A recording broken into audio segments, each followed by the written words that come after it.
This is the War Brief Daily for August 18. Over the last 24 hours, the clearest signal is not a confirmed breakthrough or a major new regional escalation.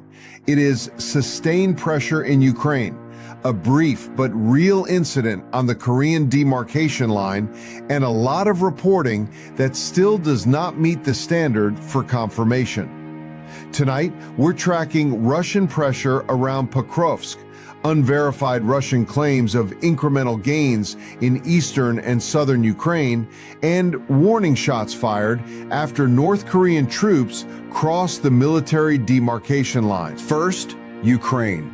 The Ukrainian General Staff reports 236 combat engagements in its latest daily summary, with Pokrovsk the most active axis. Kyiv says Ukrainian forces repelled 33 Russian assaults there. That is an official Ukrainian military claim, and its reporting period overlaps this briefing window without matching it exactly. Still, the operational picture is clear. Russian forces are maintaining high pressure across multiple axes, especially around Pokrovsk. What is not confirmed is a decisive Russian penetration or a meaningful collapse of Ukrainian defenses in this sector. Moscow also announced the capture of Novosoloshin in Zaporizhia and Andriivska Hromada in Donetsk. Those are combatant claims.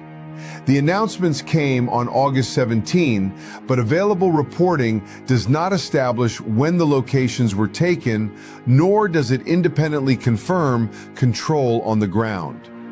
Treat them as reported incremental gains, not settled frontline changes. Here's what people miss. A high engagement count tells you the fight is intense, not that either side has achieved an operational result. The key indicators now are geolocated footage, follow-on Ukrainian statements, and whether Russian units can hold and exploit any claimed advances. On the air war, there are credible reports of a heavy reciprocal strike cycle in the immediate prior period, including reported Russian strikes on a Ukrainian steel plant and a Ukrainian drone strike in the Moscow region. Ukrainian authorities also reported strikes against a Russian military airfield and a Roscosmos-linked rocket facility. But those incidents are described as occurring over the weekend, and their exact fit inside this UTC window remains uncertain. They are near-window context, not confirmed new events for this brief. Second, the Korean Peninsula. South Korea says its forces fired warning shots after North Korean soldiers crossed the military demarcation line, then withdrew. This is an official South Korean account carried by Reuters. There are no reports of an exchange of fire, casualties, or a sustained clash. That matters because the DMZ is one of the world's most heavily militarized contact lines. A brief crossing can be accidental, deliberate, or a test of response procedures. At this stage, hostile intent has not been established.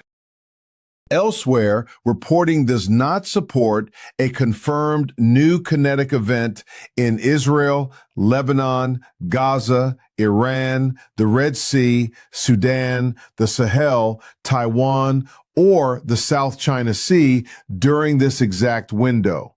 That is not evidence of calm. It is a reminder that delayed reports, recycled footage, and combatant claims are not the same thing as confirmed escalation. What to watch next? Russian and Ukrainian air defense summaries, independent confirmation of the claimed settlement changes, and any further details from Seoul on the DMZ incident. That's your War Brief Daily.